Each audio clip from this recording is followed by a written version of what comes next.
উনি মানে বিরোধী হলেও আমার খারাপ লাগছে কারণ একটা মানুষ যখন প্রার্থী হয় তার একটা মেন্টাল প্রিপারেশন থাকে।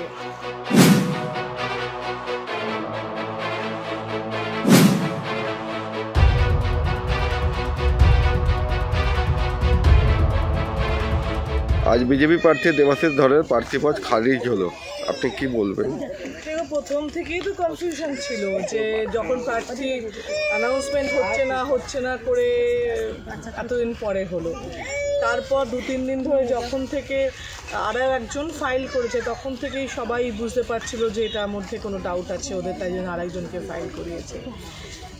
তারপরেও আমার ধারণা যে উনি মানে বিরোধী হলেও আমার খারাপ লাগছে কারণ একটা মানুষ যখন প্রার্থী হয় তার একটা মেন্টাল প্রিপারেশন থাকে, সে লড়বে, জিতবে না জেনেও লড়বে, কিন্তু লড়ারও একটা তো সেট আপ থাকে। কিন্তু উনি যদি এতদিনে কিছু কতটা করে উঠতে পেরেছে জানি না, শুধু আমি কি করেছি আমি না করেছি এই কথা বলা ছাড়া, শতাব্দীরা এই করছে, শতাব্দীরা শাড়ি পরে, শতাব্দীরা গান গাইছেন, এই কথাগুলো বলা ছাড়া উনি কি করেছেন আমার জানা নেই। যদি তাই হয় আর 15 দিন বাকি, উনি আর কি করতে পারতেন। কিন্তু আমি আবারও বলছি আমার খারাপ লাগছে উনি লড়তে পারছেন না বলে। তবে এটা একটা কথা যে উনি লড়লেও আমি জিততাম, উনি যদি নাও লড়েন তাহলেও আমি জিতবো, কারণ ওনার উপস্থিতি অনুপস্থিতি কোনোটাই আমার জেতার সঙ্গে ম্যাটার করবে না।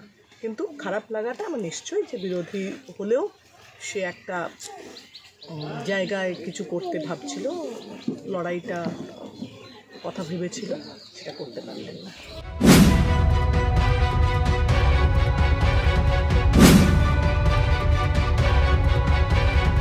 বিজেপি একটা রাজনৈতিক দল, আমি বরাবরই বলে থাকি, যেটা সংগঠন ভিত্তিক দল, সংগঠন ভিত্তিক রাজনীতি করে বিজেপি। সেই জন্য বিজেপির সিম্বল এবং আমাদের নেতা নরেন্দ্র মোদী এবং তার বিগত 10 বছর যে তার নেতৃত্বে সরকার চলছে, সেই সরকারের যে বিভিন্ন প্রকল্পের, জনমুখী প্রকল্পের সুবিধা সাধারণ মানুষ পেয়েছে, তার উপরেই এবার ভোট হবে। এখানে প্রার্থী কে থাকলো সেটা খুব একটা প্রাসঙ্গিক নয়, সেই জন্য প্রার্থী বদলটা এখানে কোনোভাবেই কোনো রকম এফেক্ট করবে না।